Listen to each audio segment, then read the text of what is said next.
এলে বলছেন মৃত লোকেরা বাড়ি নেই বলে এভাবে ওরা বুথ দখল করে, সেইভাবে বহু ক্ষেত্রে ওরা বিএলও দখল করে। সারা ভারতবর্ষে কোথাও দেখাতে পারবেন, পৃথিবীতে দেখাতে পারবেন হাসপাতাল পাহারা দিচ্ছে কমান্ডো জওয়ান।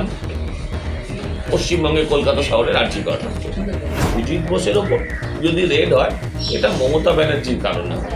মাননীয়া এ বিষয়ে মিথ্যে কথা বলেননি, আমি অন্তত বলতে পারি।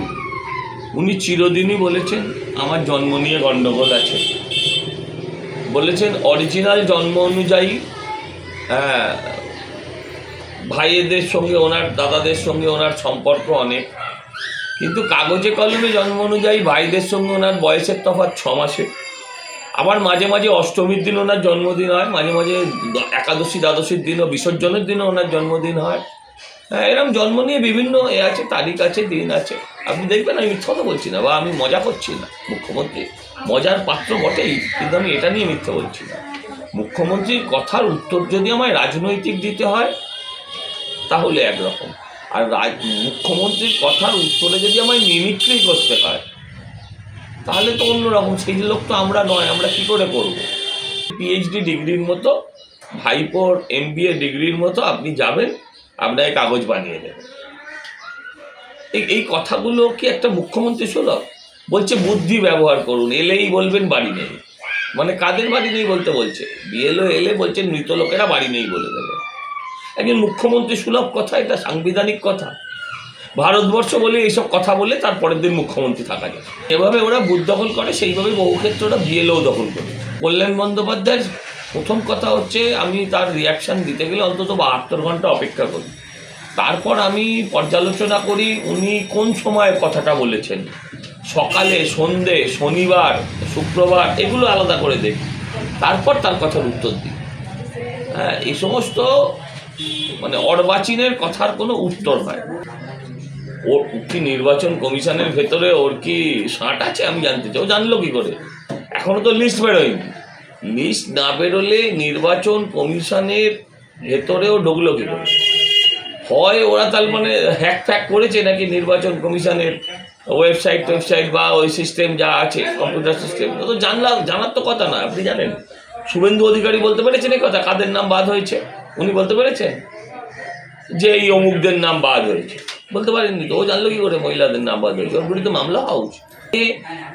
এর নাম কল্যাণকে দিল, আগে তাকে খুঁজে বার করা দরকার। মুশকিল হচ্ছে একটা মেয়ে সরকারি ডাক্তার, মুখ্যমন্ত্রী হচ্ছে স্বাস্থ্যমন্ত্রী, রেপ হয় সরকারি প্রতিষ্ঠানে, মুখ্যমন্ত্রী হচ্ছে পুলিশ মন্ত্রী।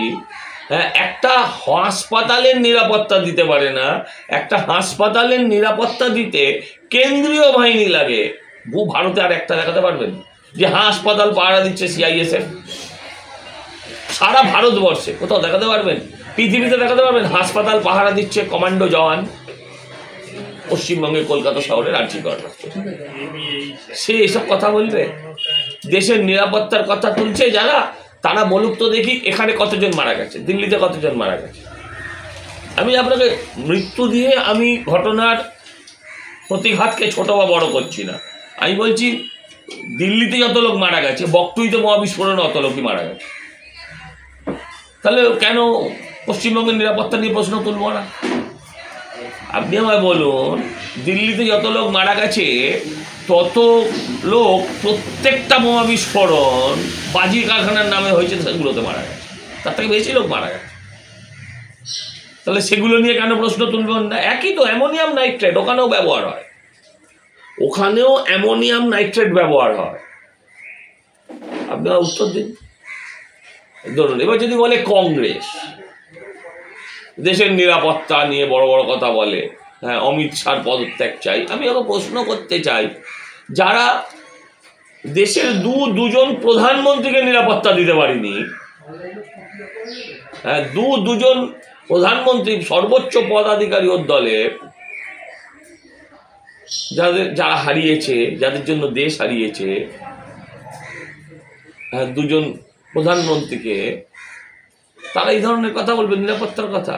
আপনি ছেড়ে দিন। আর যদি CPM বলে, 3 জনের উত্তর দিয়ে রাখলাম, CPMকে বলবেন এখানে 12 জন মারা গেছে, বিষয়টা 12 বা 112 নয়, কিন্তু এটা যেমন লালকেল্লার সামনে রাইটার্স বিল্ডিং থেকে 200 মিটার দূরত্বে, এই 200 না একটু বেশি 500-700 মিটার দূরত্বে।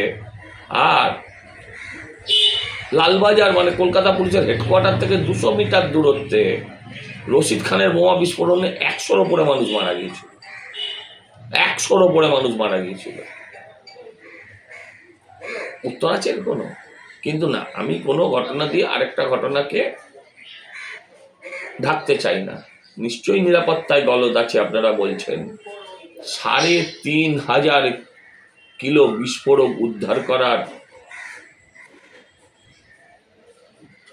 পুরস্কারও তো তাদের প্রাপ্য হয়। এই 3,500 কিলো বিস্ফোরক উদ্ধার যদি না করতো, হতে পারে এই দিল্লির ঘটনা ঘটতো না, কিন্তু একটা ভয়ঙ্কর বিস্ফোরণ ভারতবর্ষের মানুষকে ফেস করতে হতো। তার জন্য এজেন্সিকে তো ধন্যবাদ দেওয়া উচিত, নিরাপত্তার সংস্থাগুলোকে তো থ্যাংক ইউ বলা উচিত।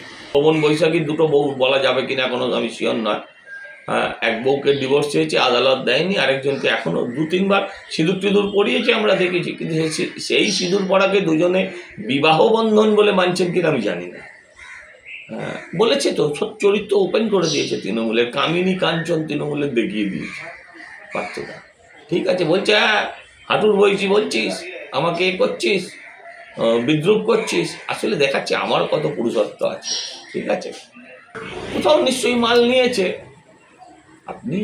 আপনাকে তো মানুষ প্রশ্ন করবে না যে 15 বছর আগে আপনার কি ছিল আর আজকে আপনি কি হন, তাহলে মানুষ তো প্রশ্ন করবে। আপনি 5 দিনে বড়লোক হতে পারেন, হতেই পারে।